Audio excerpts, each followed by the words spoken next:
Então hoje eu quero falar um pouquinho com vocês sobre redes em processo de automação e a gente vai entrar um pouquinho na rede Fieldbus também, no protocolo Fieldbus, né?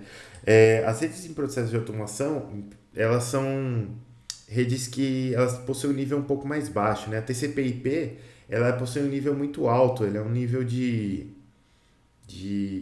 comunicação muito complexo, né? E às vezes a gente precisa de comunicações um pouco mais simples, níveis de dado um pouco mais simples. Contudo, eu preciso que essa comunicação seja feita mais rápido. Por isso que a gente usa redes diferentes quando a gente está próximo do processo de automação.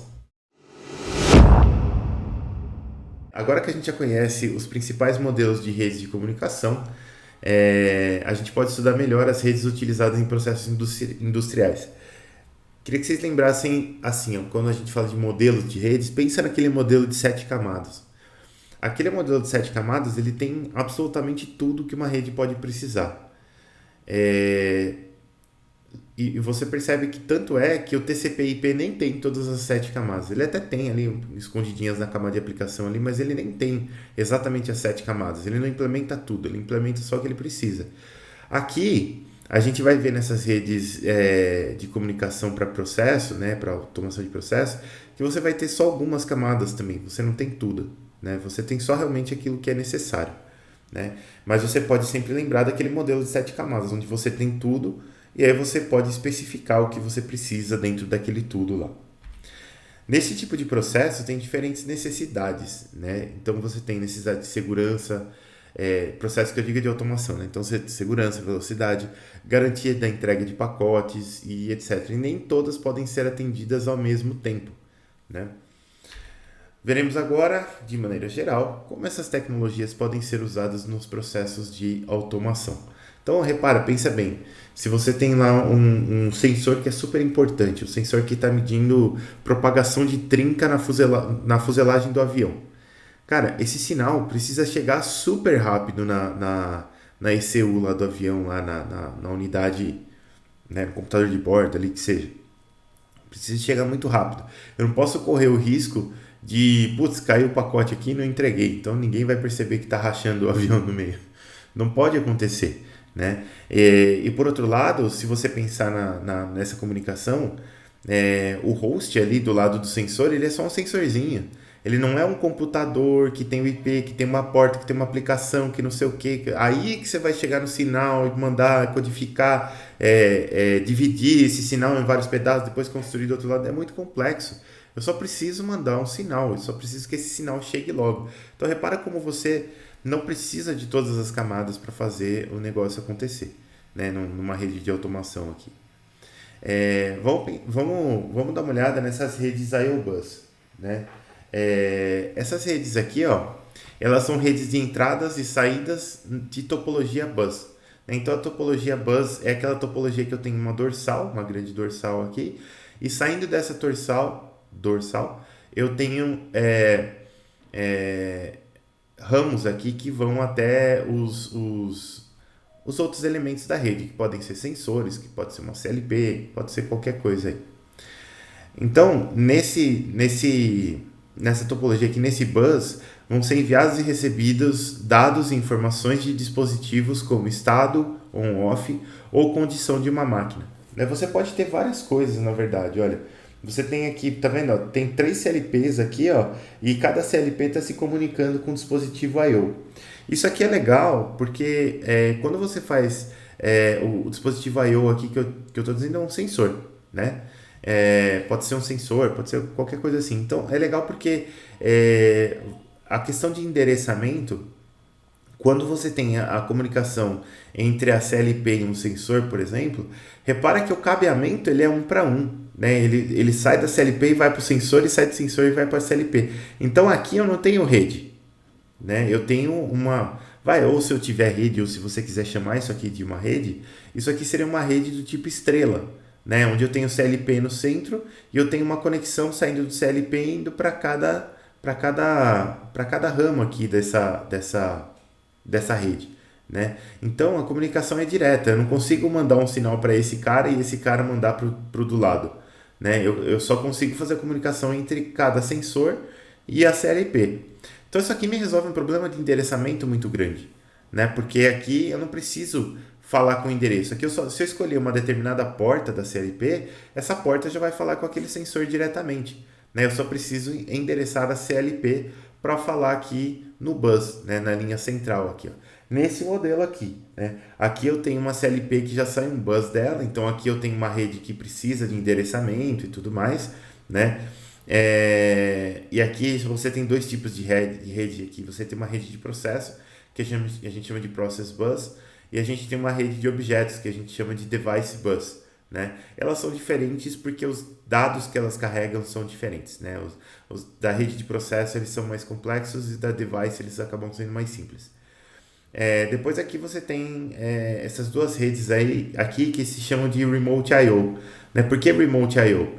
Porque às vezes você tem CLPs, mas a camada de I/O dessa CLP ela não pode ficar próxima da CLP em si, porque você tem uma unidade de processamento e a parte de I/O ela tem que ficar longe. Por que ela tem que ficar longe? Porque a comunicação entre os sensores e o I/O vai ser analógica, então é curta distância, e a comunicação entre essa I/O e a minha CLP vai ser digital. Isso é uma coisa.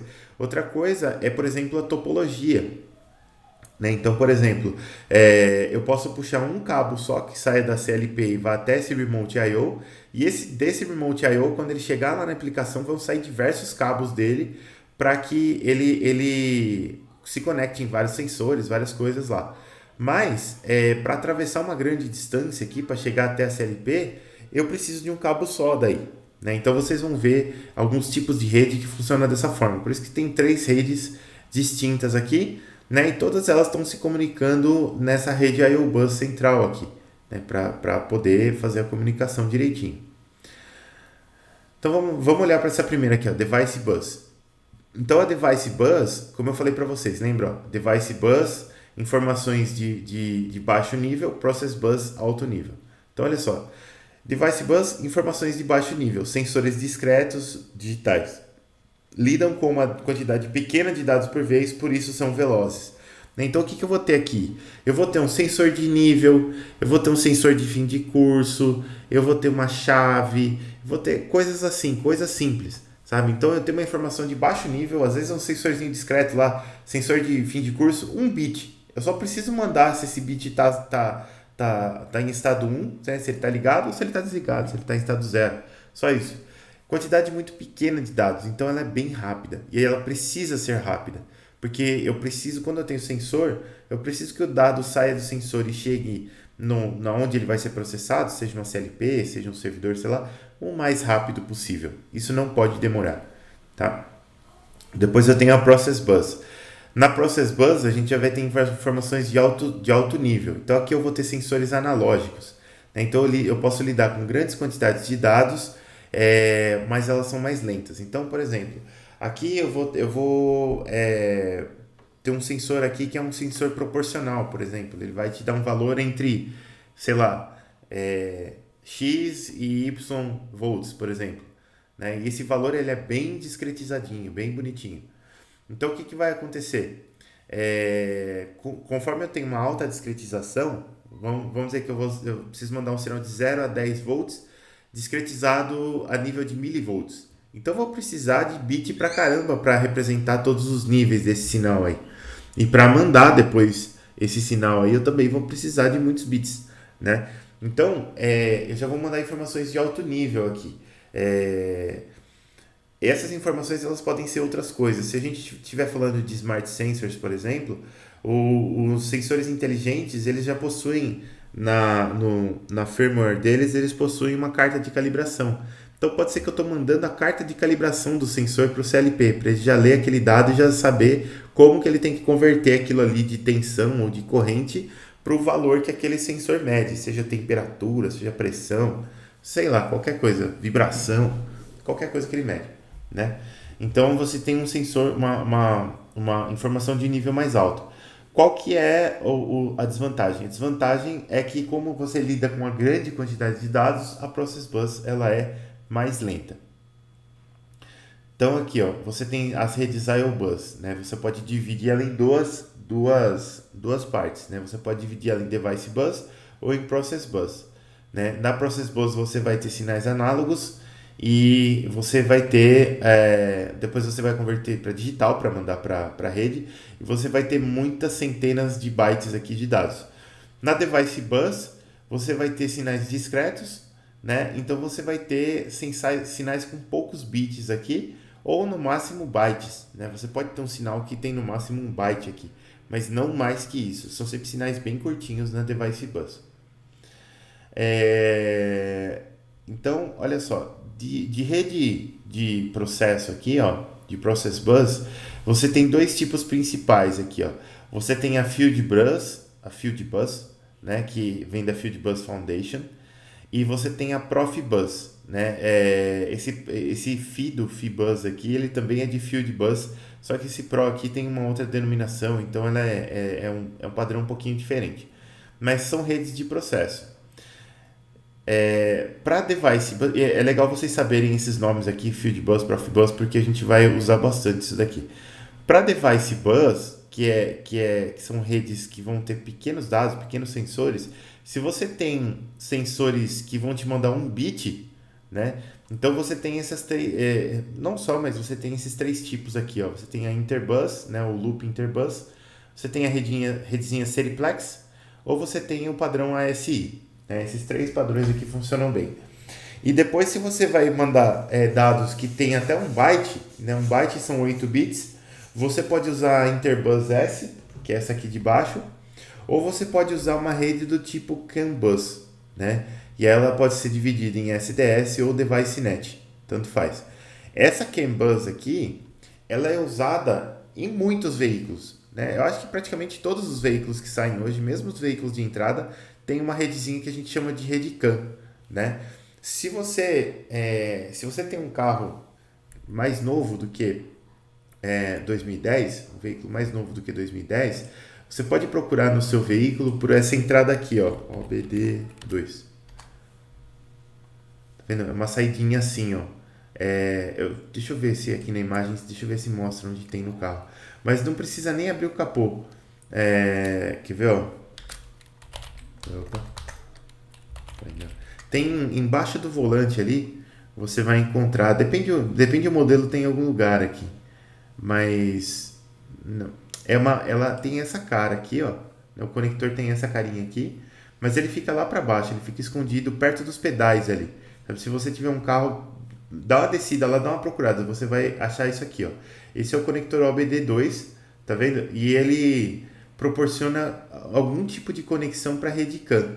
Então você tem essas coisas, inclusive eu tenho esse negócio aqui, ó, exatamente esse negócio aqui, que é muito legal. No meu carro que ele é um negócio que a gente chama de head-up display, né? Esse HUD aqui, ó. Então ele é todo ao contrário mesmo assim. Você deixa ele é um projetorzinho que você deixa aqui em cima do painel e ele projeta as informações no vidro, né? Você coloca um adesivozinho assim para o vidro ficar mais reflexivo e aí ele projeta no vidro e você consegue ver tipo a velocidade do carro, a rotação, o nível de bateria, temperatura, um monte de coisa ele coloca aqui e você consegue ver, né? Logicamente que você só consegue ver tudo isso daqui porque ele está puxando da rede CAN, né? Ele puxa da rede CAN e ele mostra, então você consegue ver aqui. Agora você me pergunta, professor, por que você colocou esse negócio fresco no seu carro? Eu coloquei porque o meu carro, eu sou grande e o meu carro é pequeno. Essa parte do volante aqui, ó, ela fica bem na frente do painel, eu não consigo ver a velocidade direita. Mas se eu tô acima de 60 km por hora, eu preciso dar uma baixadinha na cabeça assim para ver a velocidade que eu tô indo. Então, com medo de tomar multa, eu coloquei esse negócio no meu carro. Então agora eu não preciso mais abaixar a cabeça para ver a velocidade. Coisa de louco. Mas beleza, então isso daqui ele se conecta na OBD2, né? Você puxa um fiozinho aqui, conecta lá, e aí você consegue ver as informações todas. É bem legalzinho. Então voltando aqui, né? Mas a OBD2 ela vai sair da rede CAN aqui. Eu já fiz alguns serviços também para algumas empresas onde você coloca um sistema de como é que se chama? Sistema de aquisição de dados nessa rede CAN e você consegue aquisitar um monte de dados lá através da rede CAN e você consegue, com esses dados, você consegue diagnosticar algumas coisas no veículo, enfim, dá para fazer um monte de coisas. Tem muito dado nessa rede Cook, realmente muito dado. As vantagens aqui dessas redes IO-Bus. Primeiro é a transmissão digital, né? Então você tem menor interferência eletromagnética e fácil recuperação de erros em sinais. Depois, você tem vários dispositivos se comunicando através do mesmo cabo. Isso daqui é muito bom, pessoal. Porque se você, né, conforme a tecnologia vai evoluindo, você vai aumentando a quantidade de sensores que você vai colocar nas aplicações. Né? Tipo, se você pegar um veículo, por exemplo, a quantidade de sensor que tem ali, pô, sensor de temperatura, sensor de pressão na admissão, sensor de pressão no escape, sensor de temperatura no escape, sonda lambda. Puta, cara, tem um monte de sensor. Um monte. Tem muitos, muitos sensores mesmo. Se você tivesse que ter um cabo para cada sensor, o veículo ia ser uma macarronada de cabos ali. Não ia dar certo. Né? Então você tem um monte de dispositivos se comunicando através do mesmo cabo, porque ela tem aquele bus. Né? O valor digital aqui na rede IO-Bus ele já é proporcional ao valor do processo, evitando conversões e linearizações. Né? Por que isso acontece? Porque você tem, por exemplo, quando você tem um sensor analógico, o sensor analógico, vamos dizer que você está medindo temperatura. Né? Então é um negócio todo complicado. Vamos dizer que eu vou medir temperatura. Quer ver? Ó? Deixa eu tentar explicar mais ou menos para vocês. Aqui agora eu fiz a bobagem de não sair da apresentação para fazer isso. E aí não dá muito certo. Eu tenho que entrar na apresentação e dar um ESC. Assim, aí funciona melhor. Então você tem... como que eu faço para medir uma temperatura utilizando um sensor resistivo, por exemplo? A gente tem alguns tipos de sensores de temperatura, um deles é o resistivo. Né? Então ele não é como é que chama lá o JK lá, o Thermopar. Não é o Thermopar. Ele é um outro tipo de sensor. Normalmente a gente chama esse sensor de peraí. Vamos pensar num sensor aqui que se chama PT100. Certo? O PT100 ele é um sensor resistivo. Né? Então ele é um resistorzinho. Assim. E a resistência dele varia com a temperatura. Né? Então, se você conseguir medir a resistência dele, você consegue medir a temperatura. Ah, beleza. Obrigado pelo aviso aí, Gabriel. Obrigado, cara. Então, a resistência dele varia com a temperatura. Se você conseguir medir a resistência dele, você sabe a temperatura do negócio. Mas não dá para medir resistência. Medir resistência é difícil. Né? A única coisa que a gente consegue medir eletricamente com alguma eficiência é tensão. Você mede tensão. Tensão é fácil de medir. Então, o que você faz? Você pega esse PT100 aqui e você usa esse troço aqui, ó. Famosa ponte de Wheatstone. Né? Então, você vai usar a ponte de Wheatstone. Você coloca uma... Peraí, minha pilha saiu horrível aqui. Coloca uma bateria aqui assim. Certo? Aqui você vai colocar o PT100. Pode ser em qualquer um dos quatro, a gente coloca aqui. E essa ponte aqui, o que acontece? Eu vou medir a tensão aqui, ó. Eu vou medir entre esses dois terminais aqui, ó. Então aqui eu vou medir uma tensão. Certo? O que acontece? Se a ponte estiver equilibrada, o que quer dizer a ponte equilibrada? Esse sensor vezes esse é igual a esse sensor vezes esse. Isso é a ponte equilibrada. Se a ponte estiver equilibrada, a tensão é zero. Se esse resistor começar a variar, a ponte vai desequilibrar. E aí você consegue calcular uma formulinha tranquilinha aqui para você relacionar a tensão com a temperatura. Né? Então você vai chegar num gráfico que ele é assim, ó. Aqui, ó. Peraí. Aqui. Você consegue tirar uma formulinha aqui, onde para uma determinada tensão aqui, você tem uma temperatura aqui. Esse gráfico ele tem mais ou menos essa cara aqui, ó. Quer ver, ó? Deixa eu pegar essa cor aqui. Ele tem mais ou menos esta cara aqui, ó. Certo? Então, o que você faz? Você faz a ponte trabalhar em algum canto aqui. Vamos dizer que isso daqui é a tensão zero, né? Então, para tensão zero aqui, eu vou ter uma temperatura que vai ser a temperatura onde a ponte vai estar equilibrada.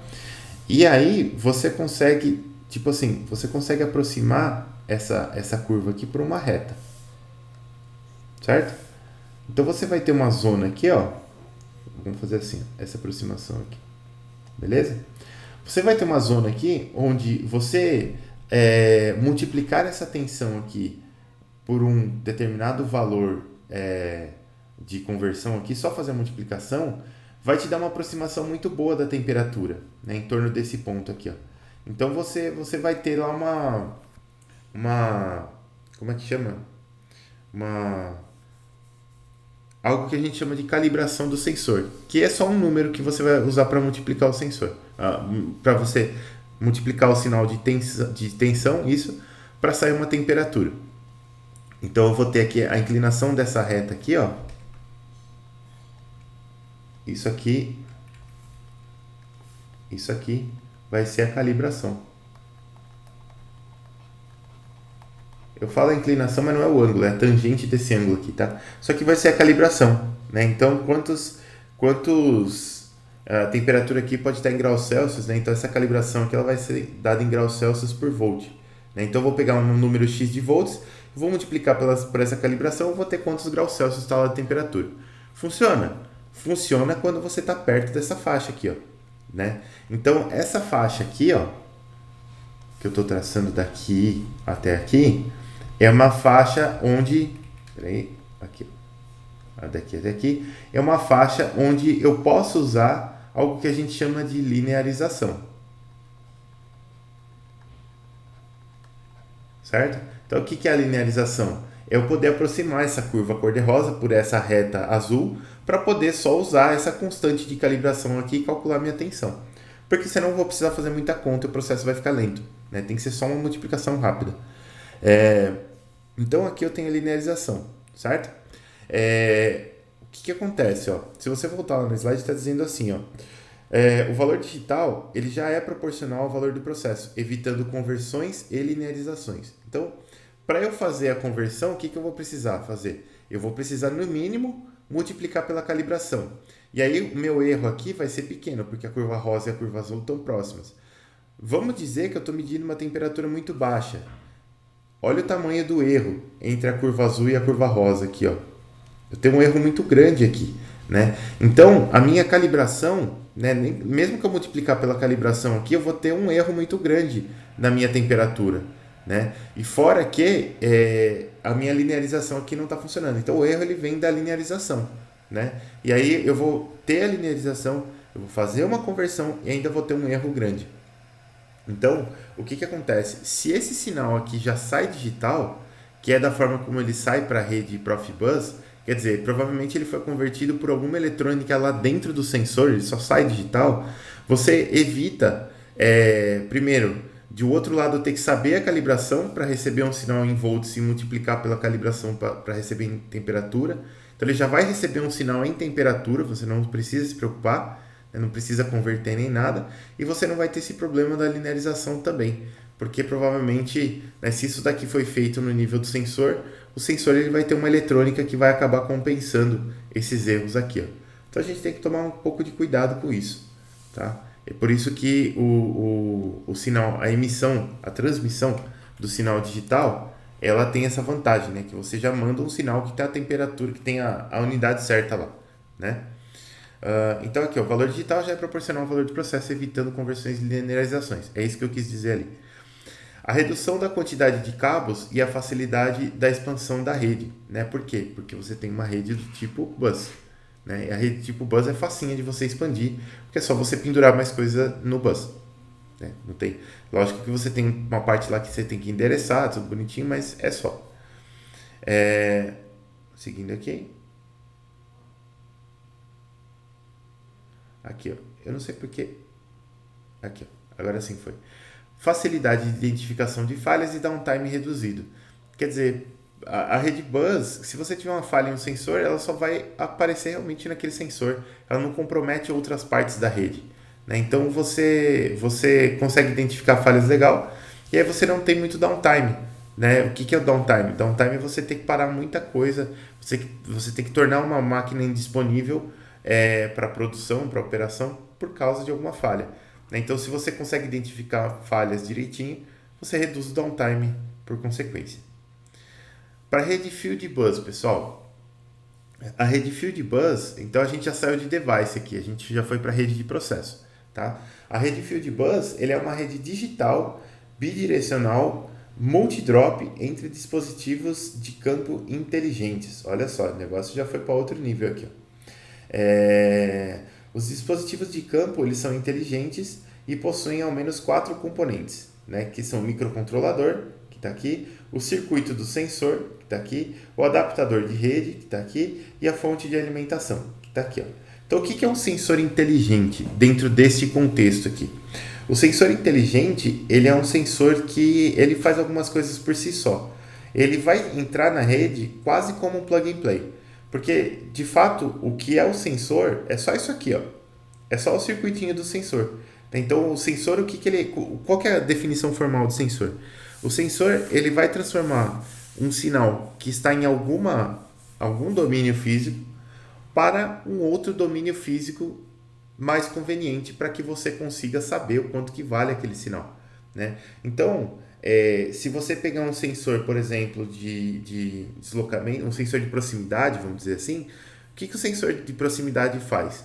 O sensor de proximidade, ele é um sensor eletromagnético que ele sente a proximidade quando ele se aproxima de algum objeto ferromagnético, né? Então, alguma coisa de aço, alguma coisa assim. O que acontece? Quando o objeto ferromagnético entra no campo magnético que ele gera, ele altera as características daquele campo magnético e alterando essas características, ele altera a tensão interna do sensor que forma aquele campo magnético, né? Então, se você altera a tensão interna, porque o que aconteceu? Você alterou a indutância do meio ali, né? Então, você altera a tensão que está gerando aquele campo magnético.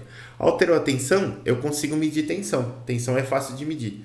Então, eu consigo converter essa tensão em um nível de proximidade. Eu consigo converter, então, distância, que é o domínio físico ali do espaço, para tensão, que é um outro domínio físico totalmente diferente. Isso é o sensor. Isso é o que o sensor faz, né? Mas aí o que você vai ter aqui? Você vai ter um sensor do circuito aqui, ó, que ele vai fazer várias coisas. Primeiro, ele vai ter toda uma eletrônica para poder transformar essa distância, por exemplo, em uma tensão elétrica e que essa tensão elétrica seja o mais proporcional possível a essa distância, né? E beleza, ele vai disparar essa tensão aqui. Você vai ler essa tensão e dependendo de como que for esse circuito do sensor aqui, ele mesmo pode ler essa tensão e já pode fazer uma conversão que a gente chama de conversão AD, que é a conversão analógico digital, né? Então ele vai converter isso daqui para um sinal digital. E ele já vai ter dentro dele, na hora da conversão para o sinal digital, como se fosse não é bem uma constante, né, de calibração, mas ele pode ter alguma estratégia de calibração ali. Então, em vez de fazer uma linearização, ele pode ter, por exemplo, um polinômio interpolador. Falar, olha, para essa tensão aqui eu vou ter esse nível aqui de proximidade e tudo mais. E pode variar segundo uma curva assim assado e você tem os seus dados lá bonitinhos. Então, beleza. Esse sensor de circuito vai fazer tudo isso. Faz até a conversão AD e aí ele vai te dar um dado digital. O que você vai fazer com esse dado digital? Você tem aqui o microcontrolador do seu sensor. Esse microcontrolador ele vai ler esse dado digital, ele vai passar para a placa de rede aqui, que vai ser um emissor e receptor de sinais de rede, e vai enviar para a rede, né? Aqui eu tenho uma tomada de potência que vai alimentar todo mundo aqui. E esse microcontrolador ele pode fazer outras coisas. Ele pode fazer, por exemplo, uma comunicação, né? Então, vou ter mensagens entrando e saindo aqui da placa de rede e elas vão pro meu microcontrolador. Por exemplo, eu posso ter uma mensagem aqui pedindo para ligar ou desligar o sensor. Eu posso ter uma mensagem aqui pedindo a carta de calibração desse sensor. Eu posso ter uma mensagem aqui pedindo alguma mensagem de status, né? Ou pedindo o endereço dele, ou setando um novo endereço, ou setando uma nova calibração, ou mudando o nome do sensor. Enfim, eu posso fazer várias coisas. Então, repara como esse sensor aqui, ele é um negócio mega inteligente, né? Ele não é... No passado, a gente só tinha esse sensorzinho michuruco aqui, e aí você tinha que ir lá na eletrônica, tal, para converter essa tensão no negócio que você pudesse enviar né? Porque se você não tinha nem transmissão de sinais digitais, então você tinha um sinal de tensão, você tinha que amplificar a potência desse sinal para você mandar para o outro lado, né? Você fazer um envio analógico do sinal. Então, amplifica a potência, tenta amplificar essa potência sem gerar ruído nem nada, manda o sinal para o outro lado. Aí para você descobrir o quanto que valia a proximidade, você tem que pegar a calibração do sensor e você tem que pegar a regulagem do amplificador de potência também, para você saber o quanto que ele amplificou. Você tem que saber o quanto de sinal que você perdeu na linha, porque se eu mandei um sinal de tensão, por exemplo, a tensão vai caindo ao longo da linha. Então você pode ter né, como que se diz, uma leitura errada ali, né? Porque a sua linha tem uma resistência um pouco maior, então do dia para noite você começa a ler uma distância menor. Não dá muito certo, né? Então tinha que ser um negócio muito calibrado, assim, muito na mão, sabe? E com sensores digitais aqui, com sensores inteligentes, ficou muito mais fácil esse processo todo, né? Você pode ter problema elétrico na rede que o negócio está mandando sinal sem erro da mesma forma. Depois aqui, ó, ainda para a rede Field Bus, ela substitui redes de controle centralizadas por redes de controle distribuídas e conecta dispositivos de campo isolados como sensores, transdutores, atuadores e controladores inteligentes.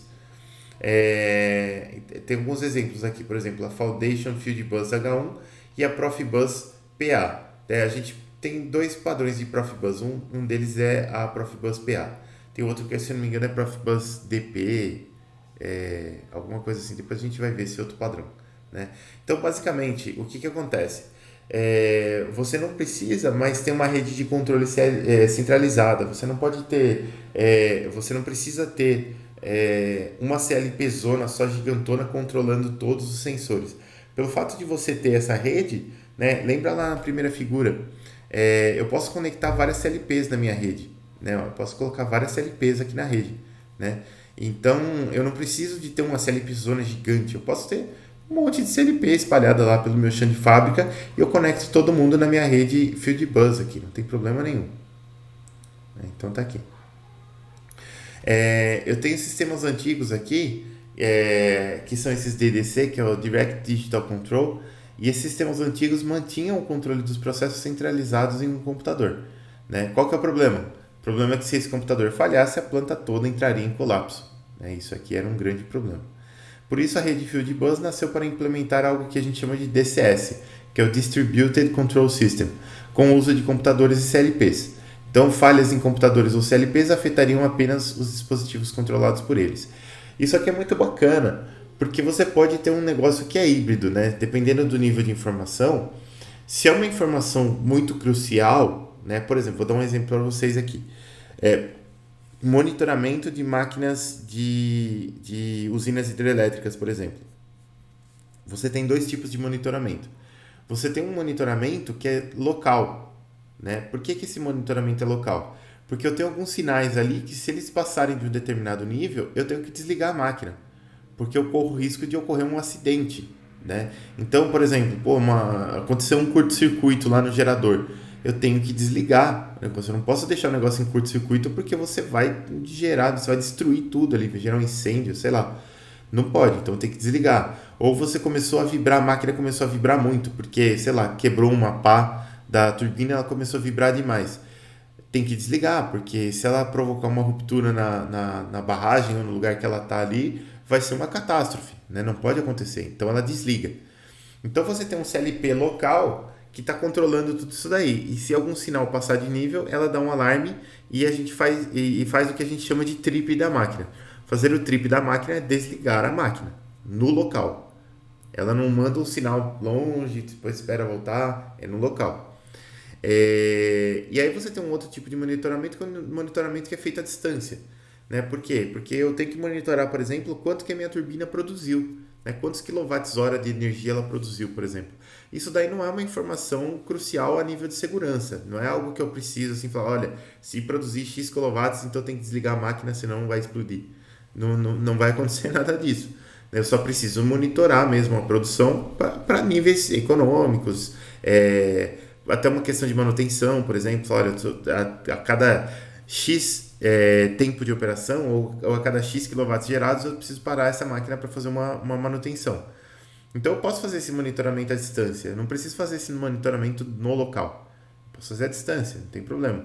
Então, você com as redes descentralizadas, você ganha essa facilidade. Quer dizer, eu não preciso monitorar tudo nem de perto e nem de longe. Eu posso monitorar o que precisa ser de perto, e o que precisa ser de longe, o que pode ser de longe, eu posso monitorar de longe, não tem problema nenhum. Com o passar do tempo aqui, adotou-se uma arquitetura que a gente chama de FCS, que é a Field Control System, na qual há dois níveis de rede. Tem a Field Level Network e tem a Host Level Network, né? E aí vocês vão ver que a Field Bus aqui, ela foi espertinha, ela começou a se adaptar para tentar morder um pedaço da device e tudo mais, né? Então, olha só, essa arquitetura FCS, ela é ainda mais descentralizada do que a DCS e possui vantagens como a separação entre dispositivos em áreas perigosas e as CLPs ou computadores. Por isso ela é a mais adotada, né? E tem vários protocolos que usam essa arquitetura FCS aqui, ó. Então eu consigo pegar, por exemplo, como eu mostrei naquele desenho para vocês, eu consigo pegar a parte de I/O da CLP e deixar lá perto da aplicação, enquanto a própria CLP pode ficar longe da aplicação, né? Por exemplo, se eu tenho uma aplicação que é submersa, eu não preciso deixar o chipset, eu não preciso deixar o processador da CLP submerso lá junto. Não faz o mínimo sentido. Você vai ter sensores que vão ter certificação para ser submergíveis, né? E você vai ter uma parte de I/O que você também vai fazer o isolamento, tudo bonitinho, para que ela seja submergível, que ela possa trabalhar debaixo d'água. Aí você sai com o cabo debaixo d'água e leva esse cabo para a sua CLP que está longe dali. Ou você tem um ambiente, por exemplo, que tem gases tóxicos, né? Ou gases que podem ser inflamáveis, por exemplo. Então você deixa a parte de I/O lá só perto ali, e aí o que não for I/O você pode deixar longe da aplicação. Você pode ter, por exemplo, aplicações onde você tem muito calor sendo gerado, né? Então aplicações onde você tem calor sendo gerado também. Você não precisa criar um processador que seja à prova sei lá, 600 graus Celsius. Né? Você pode deixar a CLP separada. A parte de cabo, a parte de I/O é mais fácil fazer essas partes resistentes à temperatura, né? Ou a outras coisas. Pode ser, por exemplo, estou fazendo, sei lá, monitoramento de uma usina nuclear e tem uma parte lá da minha CLP que vai ter que ficar próximo de uma parte que tem radiação. Então você não precisa deixar tudo lá, né? Você pode deixar só a parte de I/O e sensores e o resto você deixa fora. Pode funcionar também, né? Alguns tipos aqui de redes que usam essa arquitetura FCS. A Foundation Field Bus, a Profibus, a PA e a DP, falei que tinha dois tipos aqui. A Device Net, Control Net, Interbus, Hard, ASI, Modbus, CAN Bus, Ethernet, Longworks e WorldFIP. Essas duas aqui eu não conheço muito bem, essa Longworks e WorldFIP aqui, mas estavam na literatura. Então, olha só, como que funciona? A gente estava falando da Field Bus em dois níveis, né? Na Field Level e na Host Level. Então, ó, você vai ter a Field Level Field Bus aqui, que vai ser o que vai se comunicar com os sensores todos. Aí você vai ter uns dispositivos de conexão aqui, que se chamam Linking Devices. E aí você vai ter uma outra parte da rede aqui em cima, nessa parte Host Level aqui, que vai se comunicar com computadores. E essa parte ela faz uma comunicação mais de um nível mais alto, né? Então já se preocupando com aquelas camadas de aplicação, transporte, não sei o que. Aqui embaixo não precisa desse tipo de camada. Então você tem protocolos separados para esses dois níveis aqui, né? Aqui embaixo, ó, né, na Field Bus aqui, ó, se você estiver falando do nível de controlador aqui, ó, o que acontece? Aqui, isso aqui é uma rede antiga. Então, o que você tinha? Você tinha uma comunicação de 4 a 20 mA convencional e unidirecional, ou seja, só o sensor fica mandando sinal para o I/O aqui e o I/O está junto com o controlador aqui, ó, né? Então, você tem uma grande quantidade de cabos, porque cada sensor vai precisar ter um cabo que vai lá para o I/O. Já a comunicação via Field Bus, ela tem o bus aqui, obviamente, né? Então ela usa poucos cabos e é bidirecional, quer dizer, eu consigo mandar informações para o dispositivo aqui de conexão, né? O controle pode ficar em outra camada e eu consigo enviar informações para os sensores também, se forem sensores que aceitam receber informação. Enquanto a visão das redes de 4 a 20 mAh convencionais ia somente até o sistema I/O, quer dizer, se eu tenho um computador, através do computador eu vou acessar a CLP e a CLP vai acessar o I/O. Daqui para frente eu não consigo mais saber o que está acontecendo, eu não consigo mandar informação para o sensor, não consigo ver nada. Então, enquanto isso aqui acontecia nas redes antigas de 4 a 20 mAh, nas redes mais modernas, que você tem o Field Bus, você consegue enxergar o sensor. E a sua comunicação vai além do I/O aqui, ela chega até o sensor. Você consegue se conectar no sensor e saber status, saber nome, saber endereço, saber tudo, né? Isso aqui é uma vantagem da Field Bus.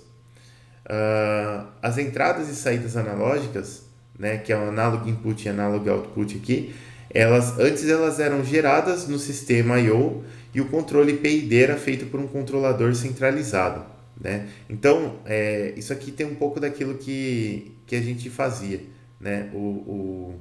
Que a gente falou na aula de controle lá.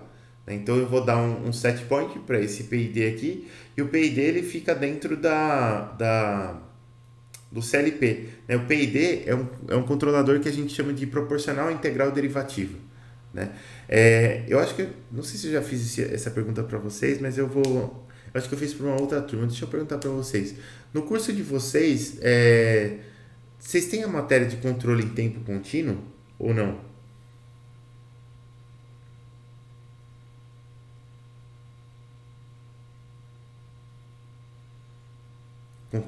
Normalmente chama controle de sistemas em tempo contínuo. É uma matéria que usa normalmente um livro que o autor se chama Ogata. Acho que é Katsuhiko Ogata. Um negócio assim.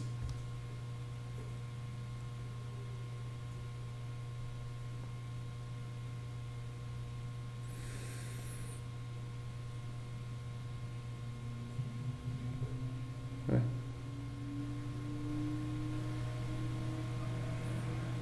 Não, ela vem depois de modelagem.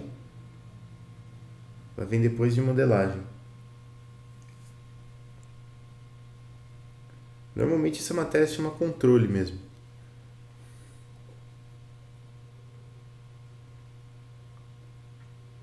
Eu nunca lembro de entrar na grade de vocês pra ver, mas eu acho que não tem. Quer ver? Vou entrar no site da PUC que eu vejo já.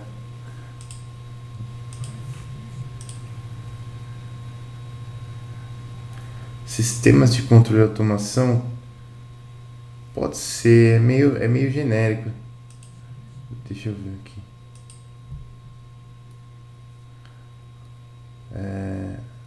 Na parte de cursos aqui, ó, graduação.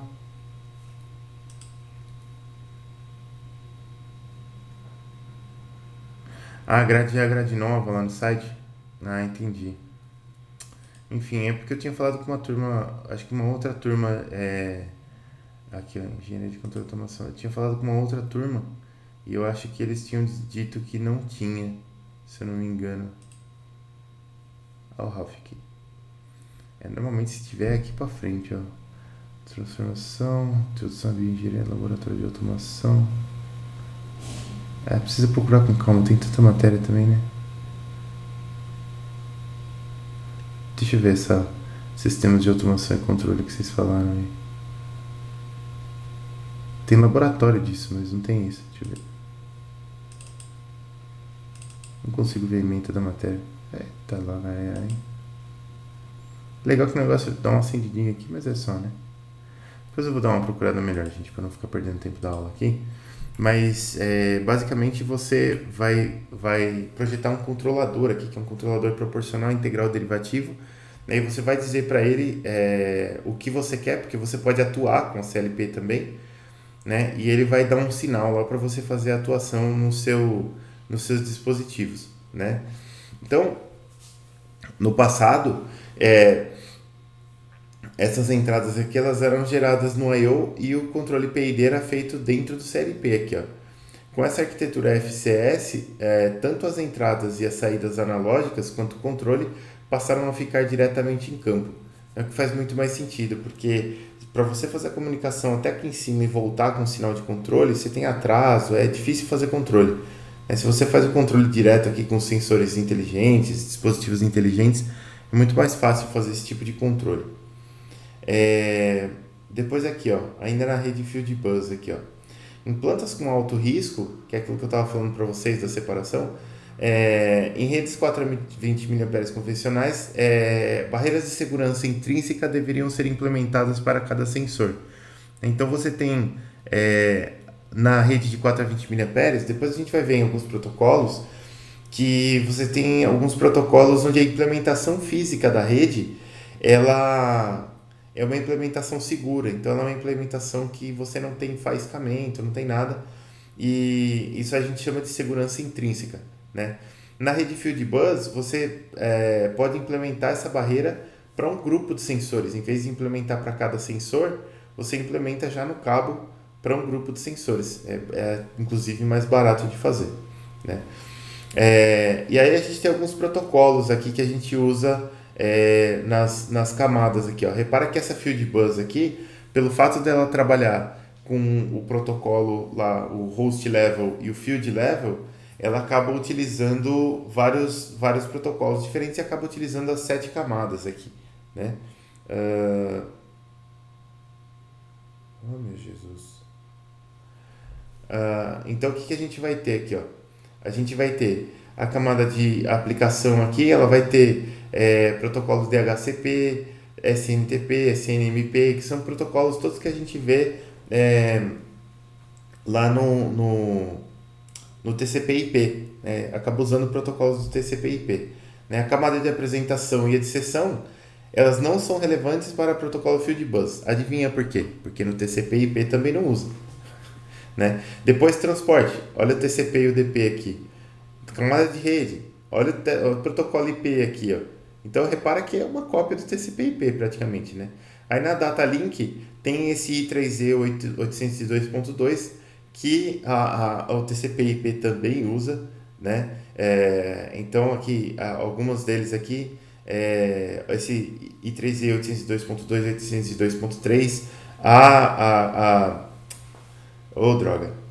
O TCP/IP também usa. Essas do Profibus PA, esse IEC6158 ele também usa, né? Mas esse IEC6158 é mais usado para CLPs, mas ele usa também.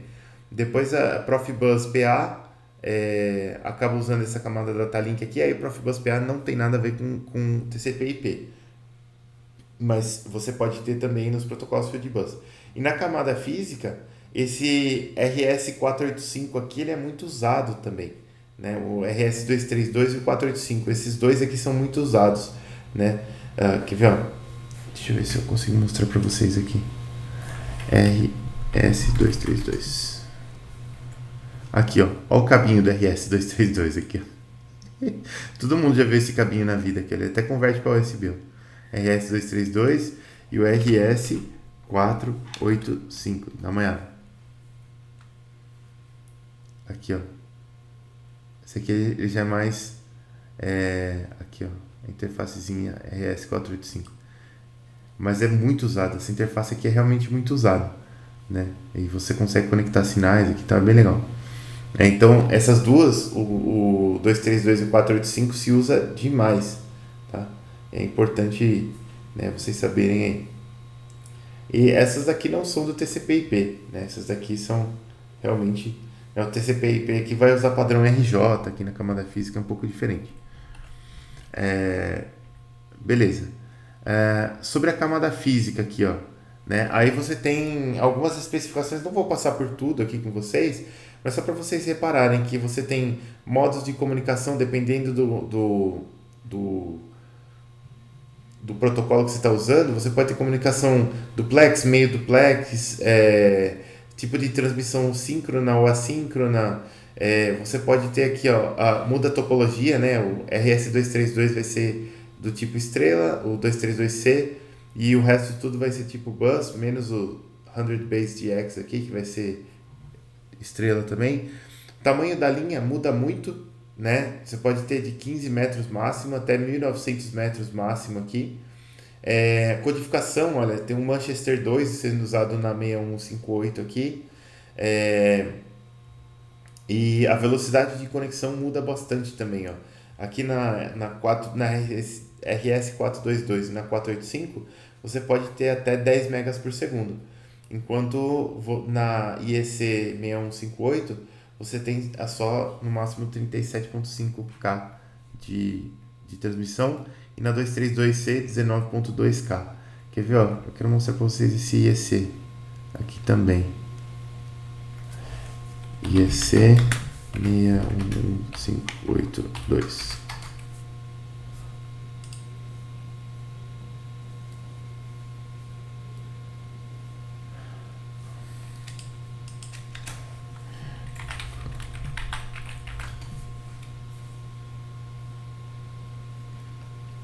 Aqui não tem um conectorzinho padrão dessa rede aqui. Sei que a conexão até feita em cabo mesmo, né? O pessoal nem usa muito conector padrão. Mas até um cabozinho padrão aqui, ó. Enfim. Vamos lá.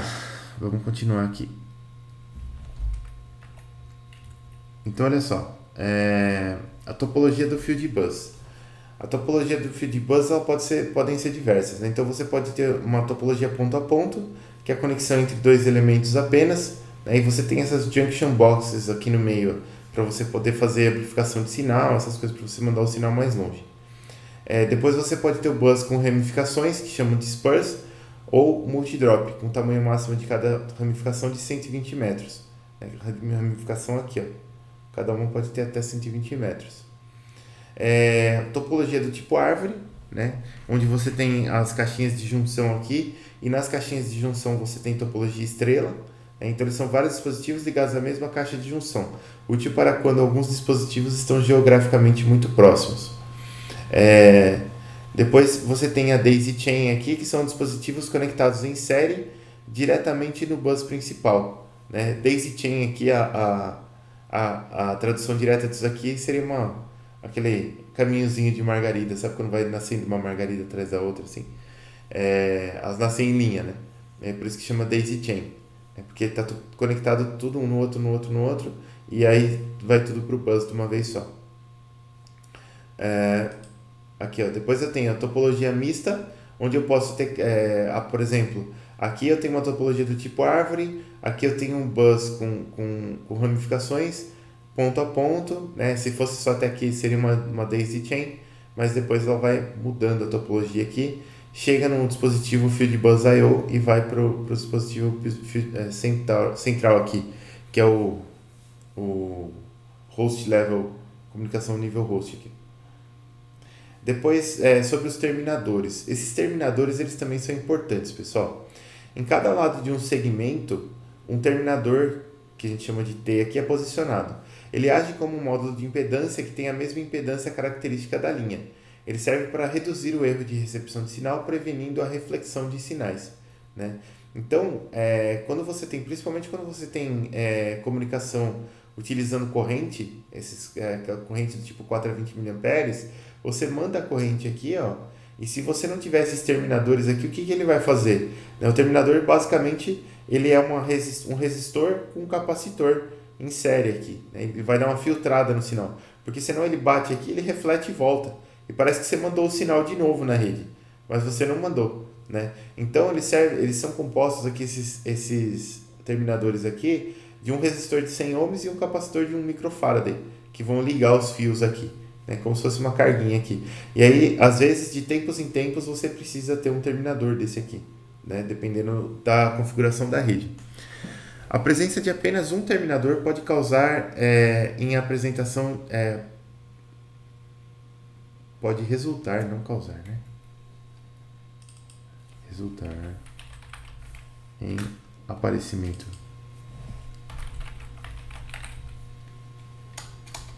Nossa.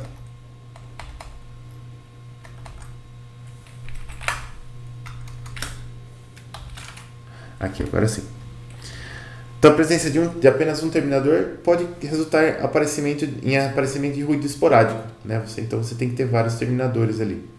A presença de mais do que dois terminadores pode causar perda de potência do sinal, Por quê? Porque você tem um resistor e um capacitor ali, né? Você está filtrando. Se você filtrar demais, você vai perder o sinal.